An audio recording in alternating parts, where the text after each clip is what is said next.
If I gave you $100 today, could you turn it into $1 million?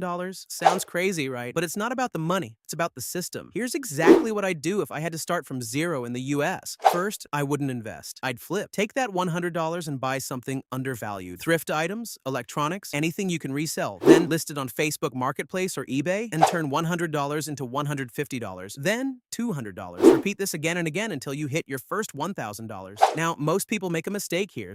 They keep flipping. I wouldn't. I'd use that $1,000 to learn a high-income skill, something like video editing, copywriting, or Excel and financial modeling, because one good skill can make you way more than flipping ever will. Then I'd start reaching out to businesses, cold DMs, emails, offering free samples if needed, just to get my first few clients. Once I land 2 to 3 clients, now I've got real income coming in every month. Next step, I stop trading time for money. I turn that skill into a digital product, templates, ebooks, or a simple course, something I can sell again and again without doing extra work. Now I've got scalable income. And only now, I start investing. I put that money into index funds like the S&P 500 or reinvest it back into my business to grow faster. That's where compounding kicks in. So the goal was never just $100. It was building a system. Flip to learn to earn, to scale, to invest. That's how $100 turns into $1 million.